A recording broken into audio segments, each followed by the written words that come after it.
Баршаңызға қайырлы күн, құрметті көрермендер. Бүгін сіздерге оңтүстіктің хит тамағы нан салма дайындайтын боламыз. Кей өңірлерде майқамыр деп те айтып жатады. Қалай аталса да бәрібір. Ең бастысы бұл тағам өте дәмді, дәмді керемет тағамдардың бірі. Сол үшін видеоны соңына дейін қараңыздар. Және де ең бірінші барлық керекті көкөністерді жуып тазалап аламыз. Қанша мөлшерде керек, қандай заттар керек, видеоның астына описаниеге қалдыратын боламын. Және де етті осылай ұсақтап, жұқалап, әдемілеп турап алатын боламыз. Жұқалап турасаңыздар, сол кезде ет тез піседі. Және сиыр етінен өте дәмді болып шығады. Кез келген еттің түрі болады. Және де пиязымызды осылай екіге бөліп, жақсылап ұсақтап турап алатын боламыз. Сәбізімізді де төртке бөліп, жұқалап, әдемілеп турап аламыз.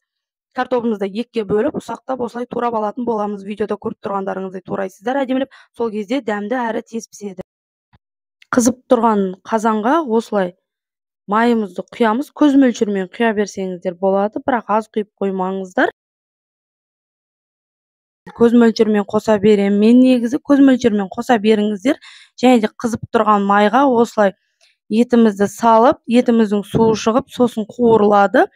10-15 минут етті жай отта қуырып аламыз. Және де одан кейін осылай пиязымызды салып, 5 минуттай жай отта пиязымыз піскенше, әдемі болып қызарғанша қуырып аламыз. Міне пиязымыз пісті.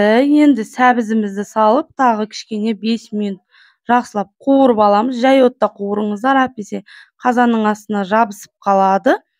Жай отта кішкене қуырып аласыздар. Міне 5 минут өтті. Енді су құйып қайнатып аласыздар. 40 минуттай, 1 сағаттай қайнатып аласыздар.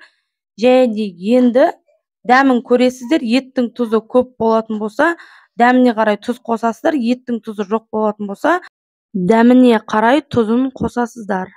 Және де осылай жарты сағат қайнайды. Сол кезде әдемі болып піседі. Және де бір жұмыртқаға осылай тұз бен суды араластырып, жұмыртқаның үстіне құйып, жақсылап үшеуін бірге араластырып аласыздар.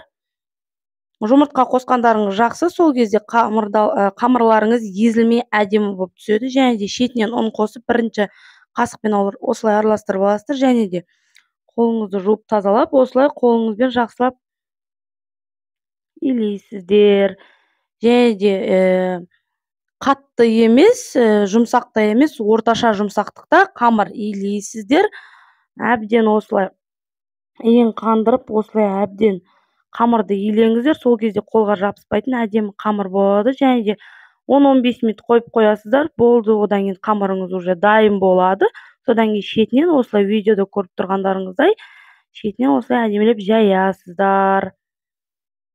Міне осылай әдемелеп жайды. Мен жұқа да емес, қалың да емес, әдемі бір қалыңдықта жайдым. Және жұқа да қалың да емес. Және осылай екіге бөліп алып, осылай ұсақтап турағандарыңыз, майдалап қысқа турағандарыңыз дұрыс. Себебі ұзын болып кетеді, жегенде де ыңғайсыз болады. Осылай екіге бөлгендеріңіздің бір жақ бетін осылай өлшеп, 3-ке бөліп аласыздар. Сол кезде осылай 6 қамыр шығады. Осының ортасына жақсылап ұн себіңіздер. Сол кезде жабыспайды. Осылай майдалап, әдемілеп турап аласыздар қамырларыңыздың барлығын. Және де бұл жасаған тағамым менің 5 адамға арналды.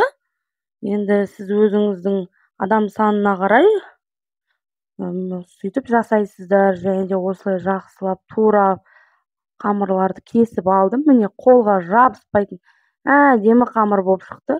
Ортасына ұн сеуіп кессеңіздер, сол кезде жабыспайды. Енді суымызды қайнағанын күтеміз. Суымыз қайнағаннан кейін осылай кішкене тұз салып, көп емес, суға тұз салып жіберіп, осылай қамырымызды салып, әдемілеп біркелкі етіп осылай араластырып аламыз.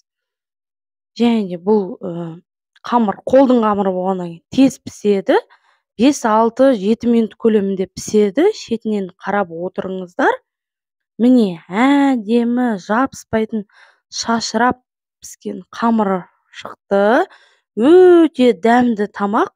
Әсіресе қыс мезгілінде, күн суық кездерде жасап жеуге Өте бір керемет тамақ қой.